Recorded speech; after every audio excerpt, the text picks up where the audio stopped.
विश्वभरि नै कोभिड-19 महामारी निरन्तर रूपमा चर्कदो छ। अहिले सङ्क्रमितहरूको सङ्ख्या बढिरहेको लगातार 9 हप्ता भयो र मृत्युको सङ्ख्या बढिरहेको लगातार 6 हप्ता। यसलाई यसरी हेरौँ। विश्वभर गत हप्ता पत्ता लागेका सङ्क्रमणका घटनाहरू करिब करिब महामारीको पहिलो 5 महिनामा पत्ता लागेका घटनाहरूको बराबर थिए। गत हप्ता 57 लाख सङ्क्रमित पत्ता लागे भने 93,000 भन्दा बढी मानिसको मृत्यु भएको जानकारी विश्व स्वास्थ्य सङ्गठनलाई प्राप्त भएको छ।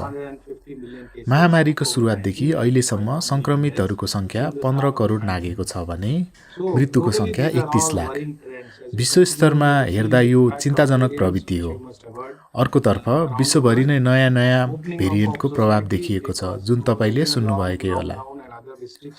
वर्षभरिको लकडाउन र नियन्त्रणका अन्य उपायपछि धेरै मान्छे भेला हुने ठाउँहरू खुल्न थाले भने खोपको वितरण पनि अपर्याप्त रह्यो।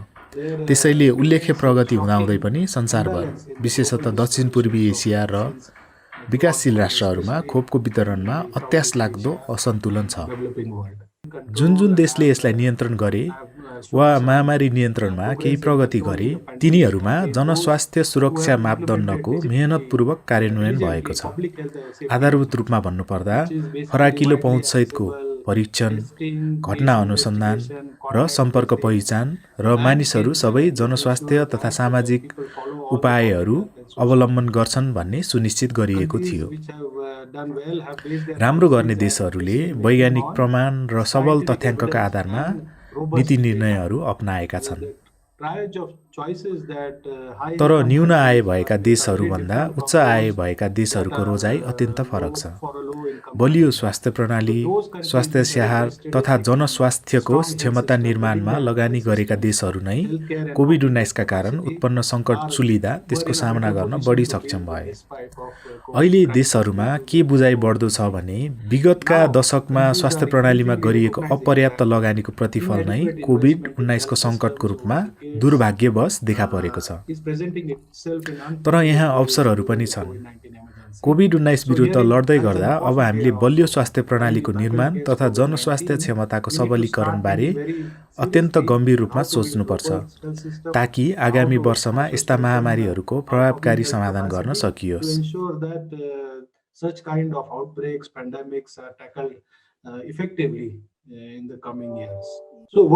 विश्व स्वास्थ्य सङ्गठन आधारभूत रूपमा एउटा प्राविधिक निकाय हो। हामी नेपालको स्वास्थ्य तथा जनसङ्ख्या मन्त्रालयलाई कोभिड-19सँग सम्बन्धित विभिन्न क्षेत्र तथा विषयमा विश्वव्यापी प्रमाण तथा सुझाव उपलब्ध गराउँछौँ। हामीले दिएको जानकारीलाई के गर्ने भन्ने कुरा सरकारले निर्णय गर्ने हो। यद्यपि हामी सरकारले लागू गर्न सकोस् भनेर सुझावलाई नेपालका लागि सुहाउँदो बनाउने प्रयास गर्छौँ। कोभिड-19 महामारीको सुरुवातदेखि नै हामीले नेपाल सरकारलाई सुझाव, मानवीय स्रोत र सामग्रीको सहयोग दिँदै आएका छौँ। हाम्रो निकट सम्बन्धका कारण हामी स्वास्थ्य तथा जनसङ्ख्या मन्त्रालयसँग काँधमा काँध मिलाएर काम गर्छौँ र प्राविधिक ज्ञान तथा सुझाव निरन्तर आदान प्रदान गर्छौँ। चाहे ती सरकारी, निजी वा गैर सरकारी किन नहुन्, देशका सबै संस्थाहरूले कोभिड-19 विरुद्ध लड्नका लागि समग्र समाजको दृष्टिकोणबाट आफ्ना स्रोत साधनलाई एकीकृत गरी प्रयोग गर्नुपर्छ। त्यसो भएमा मात्र कोभिड-19 विरुद्धको लडाइँमा ऐक्यबद्ध हुने र वैज्ञानिक प्रमाणमा आधारित निर्णय लिने कुराको आशा गर्न सकिन्छ। विश्व स्वास्थ्य सङ्गठनले दिएका सुझावहरू सरकारका निर्देशिका, मार्गदर्शन, मापदण्ड तथा कार्यविधिका रूपमा परिणत भएका छन्।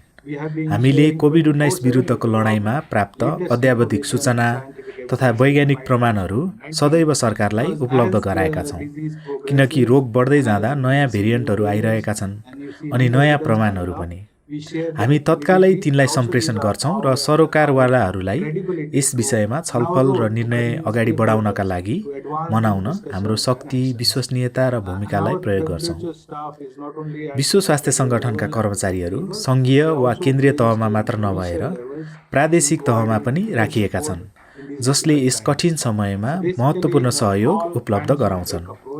मूलतः विगत 1 वर्षदेखि नेपालमा हामीले समग्र व्यावहारिक दृष्टिकोण अपनाएका छौँ। हामीसँग जनस्वास्थ्यका विभिन्न कार्यक्रमहरू छन्, जस्तै घटना अनुसन्धान, सम्पर्क पहिचान, जोखिममा रहेकाहरूको क्वारेन्टिन तथा संक्रमित वा बिरामीहरूको आइसोलेसन, संक्रमणको विस्तार रोक्न वा कम गर्न मास्क लगाउने, हातको सफाई गर्ने तथा भौतिक दूरी कायम गर्ने उपाय पनि छन्। उपचारका लागि अक्सिजन र डेक्सामेथाजोन पनि छन्। कोभिड-19 को रोकथामका लागि विभिन्न सुरक्षित तथा प्रभावकारी खोपहरू पनि छन्। अब हामीले गर्नुपर्ने जरुरी काम भनेको यिनमा पहुँच विस्तार गर्नु, संक्रमण रोक्नु र जीवन बचाउनु हो। नेपालले कोभिड-19 विरुद्ध लड्न यी विभिन्न रणनीतिहरू अपनाएको छ। उपलब्ध साधनको निरन्तर र समतापूर्ण प्रयोग भएमा केही महिनामा नै यस महामारीलाई नियन्त्रण गर्ने विभिन्न साधनहरू हामीसँग छन्। खोप एक महत्त्वपूर्ण तथा शक्तिशाली उपाय हो, तर एउटा मात्र उपाय होइन। भौतिक दूरी, मास्क, हातको सफाई, हावा सञ्चार अर्थात् भेन्टिलेसन, निगरानी, परीक्षण, सम्पर्क पहिचान, आइसोलेसन, क्वारेन्टिन र स्नेहपूर्ण स्याहार सुसार यी सबैले संक्रमण रोक्न र जीवन बचाउन सहयोग गर्छन्।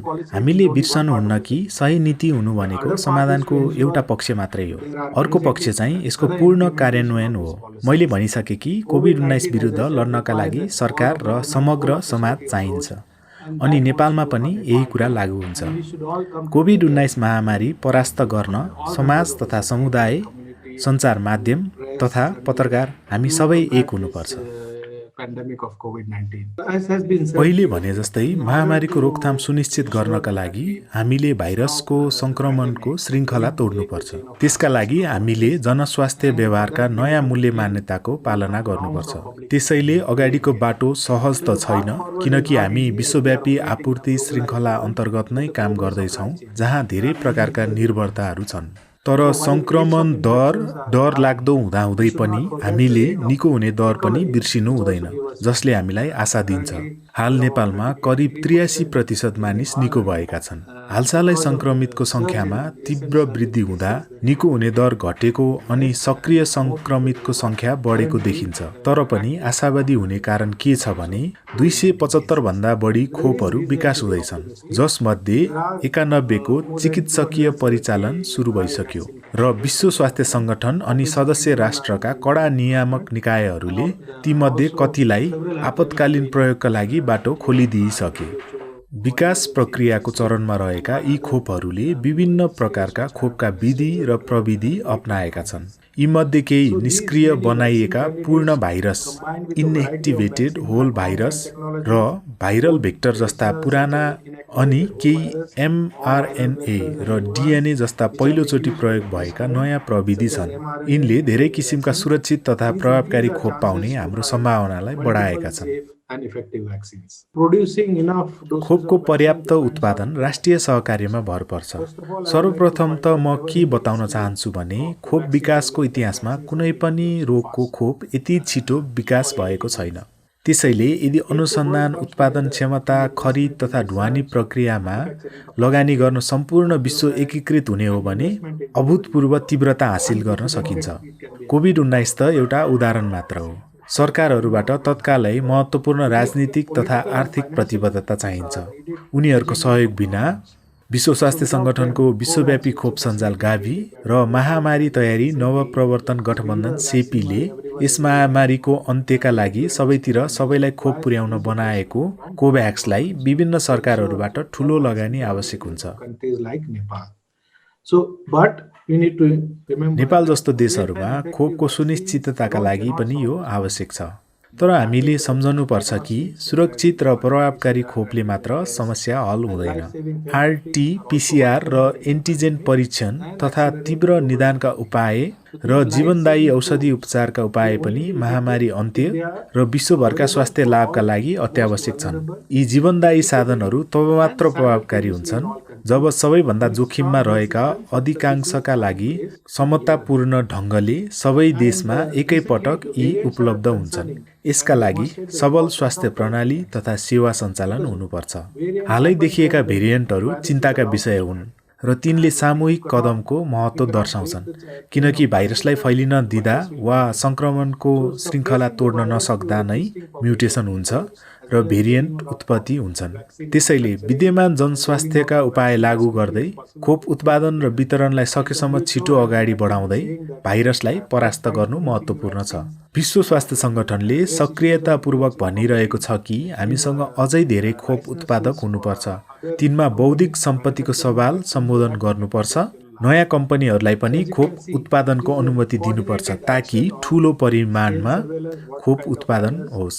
तपाईलाई थाहा छ कि निगरानी, यो कस्तो भाइरस हो आदि विषयमा उपलब्ध भए अनुसारका आनुवांशिक जेनेटिक सूचनाको आदान-प्रदान, जिन सिक्वेन्सिङ क्षमता नभएका देशहरूको क्षमता विकास, खोप विकास गर्ने देशहरूबीचको सहकार्य, अनुसन्धान, खोप उत्पादन अनि सबैको तिनमा पहुँच, भाइरसलाई परास्त गर्न यी सबै कुरा जरुरी छन्। यसमा धेरै तत्त्व संलग्न छन् र सबैको बलियो सहकार्य चाहिन्छ। मैले पहिले भने जस्तै जनस्वास्थ्य सुरक्षाका उपायहरूको पूर्ण पालना हुनुपर्छ र उच्च तथा तीव्र गतिमा खोपको विकास हुनुपर्छ। म बुझ्छु कि नेपालमा खोप ल्याउनु एउटा चुनौती हो, तर हामीसँग देशभित्रै विभिन्न साधनहरू छन् जुन अन्य देशहरूले पनि देखाइसकेका छन्। राम्रोसँग गरिने घटना अनुसन्धान, सम्पर्क पहिचान, संक्रमित र बिरामीको आइसोलेसन अनि जोखिममा रहेकाहरूको क्वारेन्टिन, यी नै सङ्कट समाधानका मन्त्र हुन्। अहिलेसम्म आइपुग्दा यी उपायहरू परिचित भइसकेका छन्। सँगै एक वर्षभरि नै निरन्तर लकडाउन हुँदा मान्छे तनावमा परि थाके, त्यसपछि धेरै हदसम्म खुला गरियो। तर मानिसहरूले सार्वजनिक स्वास्थ्य मापदण्ड पालना गर्दछन् र आफूसँग भएका स्रोत साधनको उपयोग गर्दछन् भन्ने कुरा हामीले सुनिश्चित गर्नुपर्छ। विभिन्न देशहरूले धेरैभन्दा धेरै खोप बनाउँदै गर्दा खोप त आउला, तर मुख्य कुरा तिनको निरन्तर र तीव्र प्रयोग कसरी सुनिश्चित गरिन्छ भन्ने पनि हो।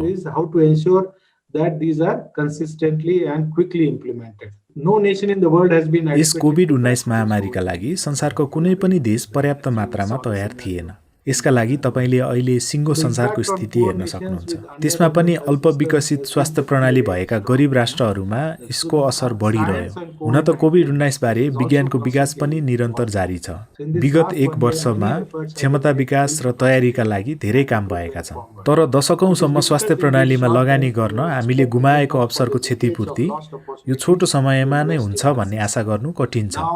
अहिले धेरैभन्दा धेरै मानिसले महसुस गरेका छन् र मैले मन्त्री प्रधानमन्त्रीहरूले पनि भनेको सुनेको छु कि जीवन नै पहिलो प्राथमिकता हो, स्वास्थ्य नै पहिलो प्राथमिकता हो। विश्व स्वास्थ्य सङ्गठनका धेरै सिफारिसहरू सरकारले आफ्ना मार्गदर्शन निर्देशिका जस्ता दस्तावेजमा स्वीकार गरेकोमा हामी खुसी छौँ।